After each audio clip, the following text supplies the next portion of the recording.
Alright, this is video 2. If you watched the last one, we're kind of in the middle of the story, so it'd be beneficial to kind of go back and watch that one for this one to make sense, because I don't know how much you like getting into the middle of a story, but that's what you'll be doing here. So in the last video, we started this road to Emmaus, and now we're kind of going to pick this up in this Broken Road weekend series that we're doing here on Easter weekend with broken bread.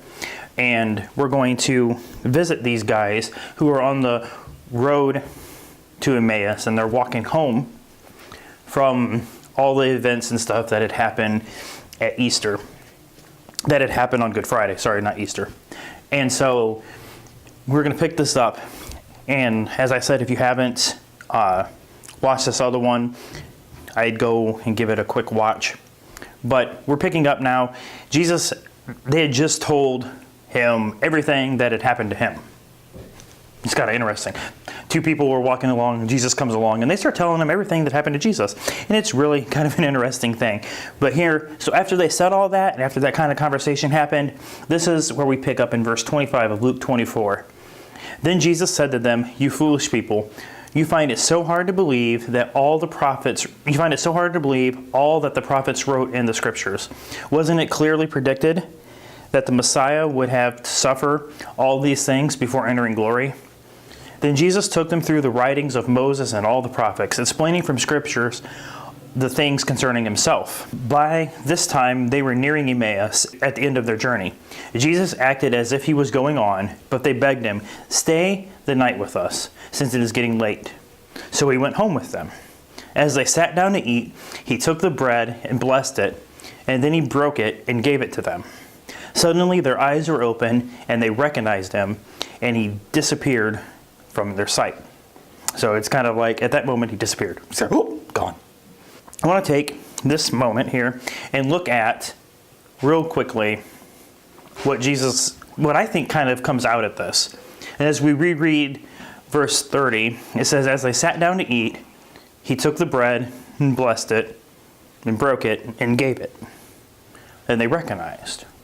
Now, most of the time, Jesus, it could be said that Jesus comes in to your life and he'll take over everything, and he's supposed to, and he does. And he kind of walks in. He made a habit of this. Like, he'd go over to people's house in different other stories, and he'd just kind of come in and take over.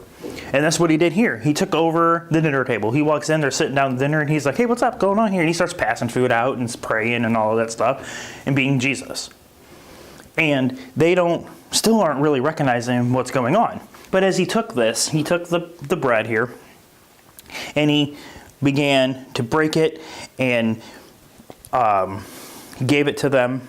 What I'm reminded of is kind of another thing that people do as he broke this, and he was praying over it and blessing it, but then he started to kind of pass it out.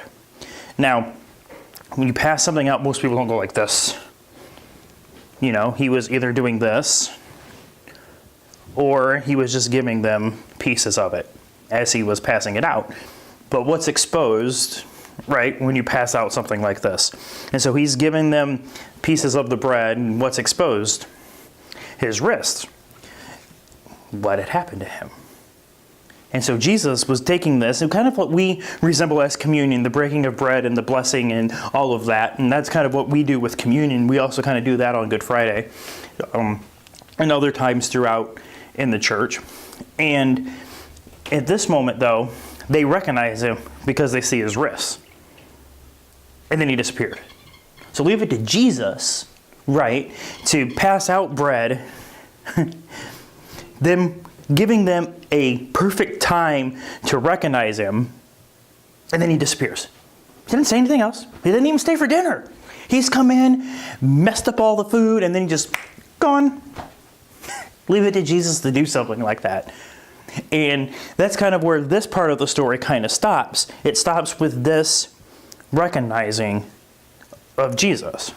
And that's what we recognize. The same thing that they recognized. They recognized the scars in his wrist, but we're recognizing different things with communion. And when we do the communion thing at church or however it's done, it's usually some kind of broken bread, depending on where you go, the bread is either kind of nice or it's just kind of there. And so, but we're not going to get into that. But I know at my church, and I like the way we do it there, you kind of take off your own piece. And the thing is that represents the fact that Jesus was broken for us. And then the cup and the wine and all of that goes along with communion. But I thought it was kind of cool how this part of the story, how they walked all that way with him. 7 miles. I don't know how long it takes you to walk 7 miles. But they walked 7 miles. They had some time to talk. And they then recognized, by the same way how we recognize Jesus and what he did for us, they recognized him for what he did. And all of a sudden, the story changed. And now they were kind of like, oh, but he's gone. And they turned to like, oh, but he's gone. Jesus was gone. But they recognized his risks. And a lot of the time, we have to kind of take a step back and we have to recognize what he did for us. And that's kind of how our hope is kind of restored, because if Jesus can do all of what he did, and he can do all of that, it takes little moments like this to recognize him, just like it does for us in remembering and all of that. And I'm pretty sure that when they saw this, when they saw his wrist, and just like when we see the bread, we're kind of like, oh yeah, we remember what he did.